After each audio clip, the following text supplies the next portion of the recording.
Assalamualaikum warahmatullahi wabarakatuh.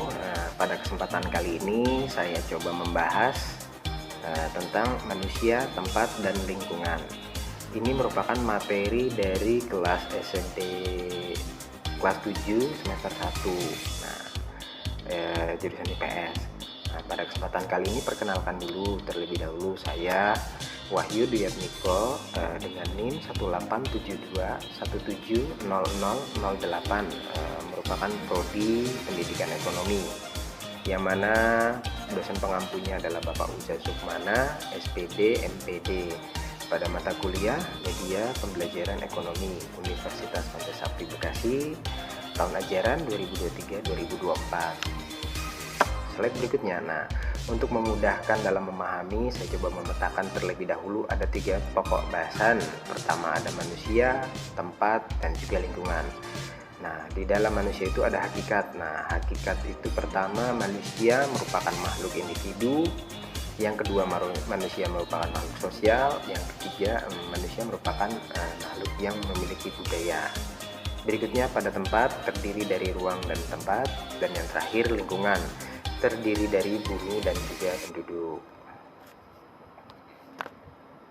Nah, sebelum mulai lebih jauh, kita coba mendefinisikan secara singkat pengertian dari manusia. Manusia itu apa sih?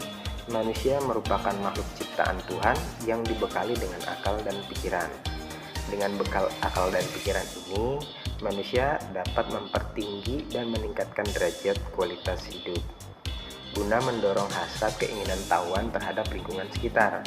Dan dengan keinginan tahuan ini, manusia berusaha memahami berbagai hal yang ada di luar dirinya, tetapi juga bertanya tentang dirinya itu sendiri.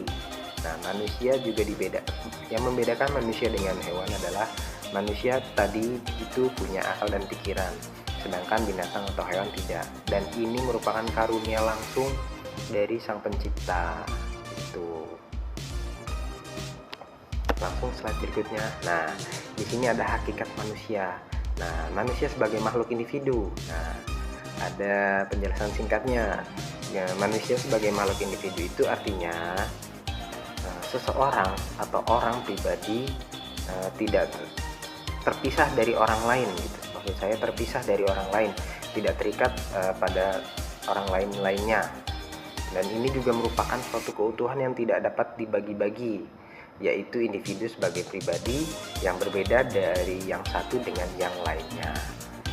Manusia itu merdeka, tidak terikat, dan juga bisa menentukan pilihannya dan juga hasratnya. Lain halnya pada manusia sebagai makhluk sosial.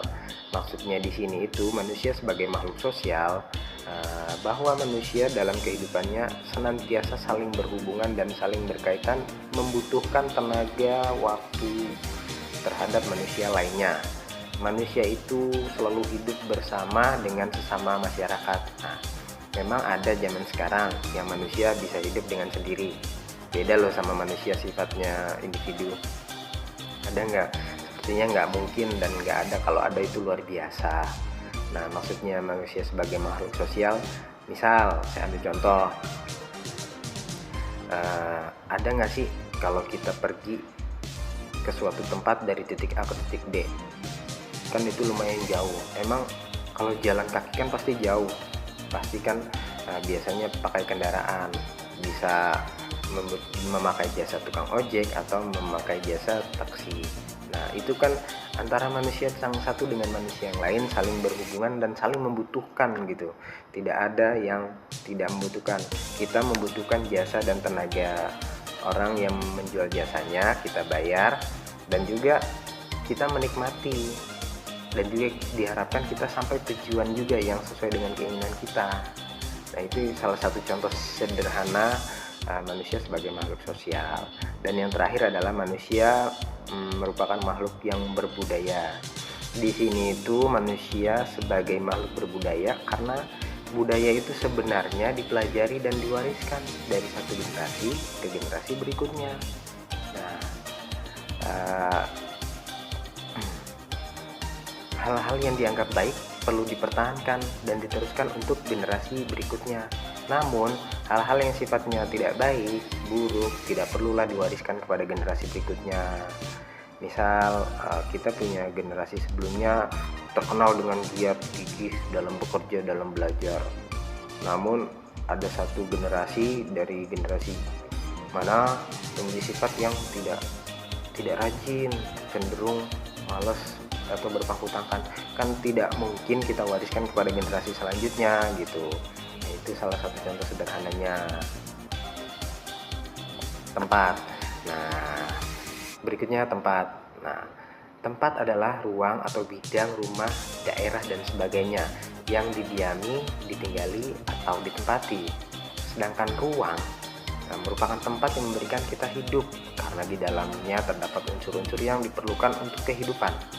Nah, menurut istilah geografi secara umum, ruang adalah seluruh permukaan bumi yang merupakan lapisan biosfera, tempat hidup tumbuhan, binatang, dan juga manusia.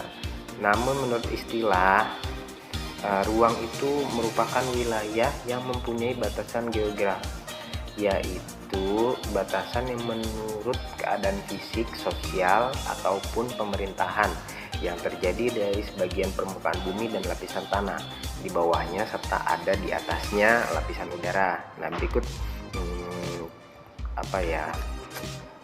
gambar singkat terkait tempat ruang dalam istilah geografi. Di situ ada ruang, ada lokasi, ada tempat, ada wilayah. Nah, ruang, di situ dijelaskan permukaan bumi. Wilayah, wilayah itu tempat regional atau suatu tempat. Nah, dalam hal ini kita mendiami misalnya di dataran rendah atau dataran tinggi gitu. Dan lokasi ini berupa koordinat antara jarak yang satu dengan jarak berikutnya. Dan terakhir tempat. Lingkungan. Lingkungan adalah kawasan atau daerah yang di dalamnya mencakup segala yang ada di langit dan di bumi, seperti bumi, bintang, kekuatan lainnya. Nah, sementara itu rujukan lain menyatakan bahwa lingkungan dalam kombinasi antara kondisi fisik yang mencakup keadaan sumber daya alam. Nah, sumber daya alam itu seperti apa aja sih? Ada tanah, air, energi tata surya, maksud saya energi surya, mineral, serta flora dan fauna. Yang tumbuh, maksudnya yang tumbuh di atas tanah maupun di dalam lautan.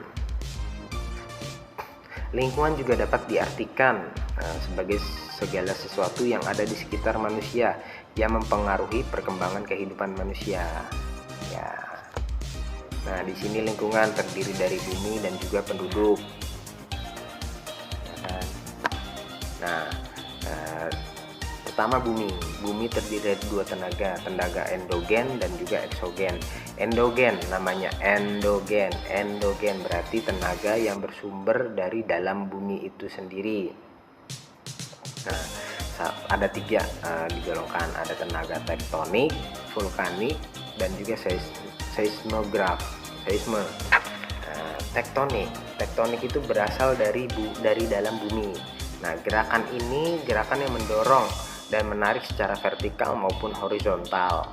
Sedangkan vulkanik, gerakan magma yang ada di dalam bumi. Dan yang terakhir seisme, yaitu gempa bumi. Gempa bumi itu adalah getaran yang terjadi akibat dari proses patahan dan lipatan. Pada berikutnya tenaga eksogen. Nah, tenaga eksogen sedimentasi, terdiri dari sedimentasi dan juga erosi. Nah, sedimentasi itu apa sih? Nah, di sini dijelaskan singkatnya, proses pembentukan muka bumi melalui pengendapan materi-materi sedimen. Materi sedimen ini berasal dari pelapukan batuan, pelapukan sisa-sisa makhluk hidup maupun pasir. Yang kedua ada erosi. Erosi di sini adalah proses pengikisan yang terjadi di permukaan bumi, meliputi air, angin, maupun gletser yang memiliki kekuatan untuk mengikis permukaan bumi. Hasilnya, pengikisan ini menjadi materi sedimen. Nah, berikutnya pada penduduk. Penduduk. Nah, manusia. Berbicara tentang penduduk pasti berbicara tentang manusia. Tidak mungkin tidak berbicara tentang manusia. Nah, manusia itu merupakan salah satu unsur biotik dari dalam lapisan biosfer. Di dalam kehidupannya, manusia menjalin hubungan sosial dengan manusia lainnya dalam kehidupan bermasyarakat. Nah, masyarakat sendiri itu adalah sekumpulan manusia yang saling bergaul atau saling berinteraksi dan menetap di suatu tempat memiliki kepentingan yang sama. Sedangkan penduduk itu adalah semua orang yang menempati suatu wilayah, hukum tertentu maupun waktu tertentu. Sehingga kita dapat mengenal istilah penduduk tetap dan juga penduduk tidak tetap. Nah, di sini ada gambar, ada naturalisasi, emigrasi dan mortalitas, dan itu merupakan dinamika penduduk. Maksudnya ada tanda plus di situ adalah naturalisasi itu adalah kelahiran. Nah, yang namanya kelahiran, ada angka kelahiran pasti ada angka kematian. Nah, di situ ditandai dengan tanda min pada mortalitas, yaitu angka kematian. Begitupun dengan imigrasi. Imigrasi adalah perpindahan penduduk dari suatu tempat ke tempat yang lain. Berarti tempat yang dituju itu cenderung bertambah populasinya, dan populasi yang ditinggalkan itu bernama imigrasi. Berarti jumlah penduduknya pasti akan berkurang. Nah, kesimpulan dari bahasan kali ini adalah manusia merupakan individu sekaligus juga makhluk sosial yang sulit dipisahkan dengan manusia lainnya sejak lahir sampai dewasa, dan senantiasa bergantung membutuhkan bantuan dan tenaga orang lain. Manusia juga merupakan makhluk yang berbudaya, yang mewariskan budaya tersebut dari generasi satu ke generasi berikutnya dengan cara mempertahankan dan meneruskan apa yang dianggap baik. Namun yang dianggap buruk pasti tidak akan diwariskan kepada generasi selanjutnya. Nah, tempat di permukaan bumi dibentuk oleh karakter fisik dan makhluk hidup yang hidup di tempat tersebut. Nah, dalam mengkaji tempat ada aspek dan juga situasi melekat di dalamnya, yaitu kondisi internal tempat dan juga kondisi eksternal tempat tersebut. Lingkungan juga diartikan sebagai sesuatu yang ada di langit dan juga yang ada di bumi. Bumi merupakan salah satu planet yang ada di lingkungan kita, yang ada salah satunya di tata surya kita, yang memenuhi syarat-syarat sumber kehidupan. Nah, penduduk di sini itu menetap di suatu wilayah yang dalam wilayah tersebut ada hukum dan waktu tertentu. Kita juga mengenal yang namanya penduduk yang mendiami suatu wilayah dan negara seiring memunculkan berbagai macam dinamika kependudukan. Itu ulasan singkat atau kesimpulan dari bahasan kali ini. Nah, sudah sampai pada slide terakhir. Akhir kata saya tutup. Akhirul kalam.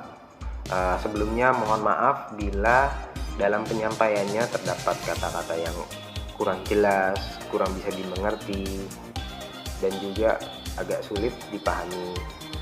Akhir kata mohon dimaklumin. Akhir kata wabillahi taufiq wal hidayah. Wassalamualaikum warahmatullahi wabarakatuh.